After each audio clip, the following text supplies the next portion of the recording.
Suitcase of Kindness. A story about the kindness of the heart. A winter evening covered the city with its white blanket. The snow fell slowly, as if nature wanted to give people time to stop and think about something important. A black car was driving along a snow-covered road. Its headlights cut through the twilight, illuminating the dancing snowflakes. Boris Mikhailovich Volkov, a successful entrepreneur, was behind the wheel. At 58, he had achieved a lot in life, but lately he had been asking himself more and more often, what, in fact, is left for a person when all his wealth disappears? His thoughts were interrupted by an unusual silhouette on the side of the road. There, under a snow-covered street lamp, stood a little girl. In her hands she was holding a shabby brown suitcase, which seemed too heavy for her fragile shoulders. Boris Mikhailovich slowed down, then stopped completely.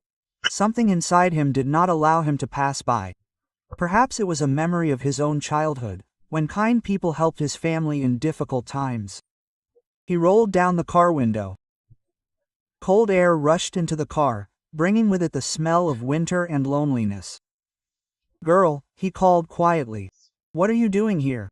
Where are your parents?" The girl raised her head. She was no more than 7 years old. Her large brown eyes looked at her with surprising calm, as if she were older than her years. "My name is Daria," she said simply. "And my parents? They are gone. I live with Aunt Vera, but today she said that she can no longer support me." Boris Mikhailovich felt something squeeze in his chest. He got out of the car and approached the girl. The snow crunched under his expensive boots. "And where are you going with a suitcase?" he asked softly. "I don't know," Daria answered honestly, "but her mother always said that if you go with an open heart, the road itself will lead you to where they are waiting." These words amazed Boris Mikhailovich. When was the last time he heard such wisdom? When he himself thought about an open heart, and not about closed deals. "And what do you have in your suitcase?" he asked, squatting down to be on the same level with the girl. Daria smiled for the first time during the entire conversation. Her smile was like a ray of sunshine on a winter day. "Do you want to see?"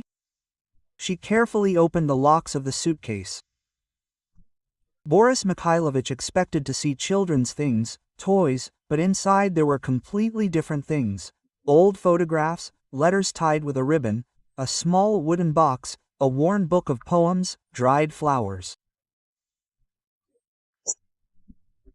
"This is all that was left of Mom and Dad," Daria explained quietly. "Aunt Vera said that this was just junk, but for me it is a whole world.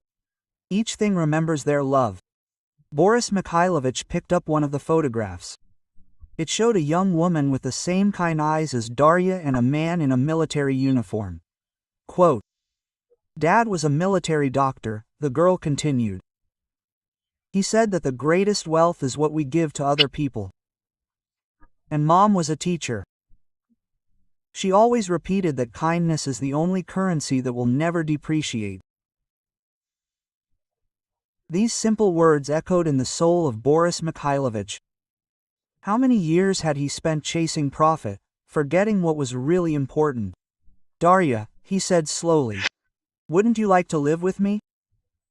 I have a big house, very big and very empty." The girl looked at him carefully. "Are you a kind person?" she asked without a shadow of doubt or fear. "I don't know," Boris Mikhailovich answered honestly, "but I want to become one, and perhaps you can help me remember how to do it." Daria closed the suitcase and extended her small hand to him. "Mom used to say that people don't meet by chance. Maybe I was waiting for you." Several months passed. Boris Mikhailovich's house had changed beyond recognition. Not externally, although now there were fresh flowers everywhere, and children's drawings decorated the walls. The atmosphere had changed. The house was filled with laughter, conversations over tea, evening reading of books. Daria didn't just live in the house, she breathed life into it. She told interesting stories to the neighboring granny, helped the janitor Semyon Petrovich to rake the leaves, fed the homeless cats. And Boris Mikhailovich, it was as if he was learning to live all over again. For the first time in many years, he began to notice the sunsets, listen to the birds singing, talk to people not about business, but about life. One evening, when they were sitting by the fireplace, Darya took a small wooden box out of her suitcase. Quote, "Boris Mikhailovich," she said solemnly, "I want to give you something special." She opened the box. Inside was a simple wooden cross on a thin chain. Quote, "It was Dad's," the girl explained. "He said it was more than just jewelry. It was a reminder that there was light in every person. And our job was to help that light shine." Boris Mikhailovich accepted the gift with trembling hands. Never had any of his expensive purchases meant so much to him. Quote, "Darya," he said quietly, "I think your parents would be proud of you. You taught me to understand that real wealth is not what lies in a bank, it is what lives in the heart." The girl pressed herself against him, and Boris Mikhailovich realized that he was no longer alone. He had a family, not blood, but a real one that was united by love and care.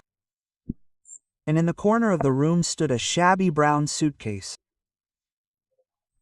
Now it was not just a repository of memories, it had become a symbol of the fact that the most precious treasures cannot be bought or sold. They can only be given away. And this is perhaps the main wisdom of life. We are as rich as we are willing to share our warmth with others. And sometimes a little girl with an old suitcase can teach this better than any university. The snow outside continued to fall. But now it seemed not a cold blanket of loneliness, but a soft blanket, covering the world with kindness. And somewhere in this kindness, in a warm house, there was a quiet child's laughter, the most beautiful music in the world. The end. This story reminds us that true wealth is measured not by the numbers in bank accounts, but by the warmth of human relationships. Sometimes, in order to find the meaning of life, you just need to stop and lend a helping hand to someone in need.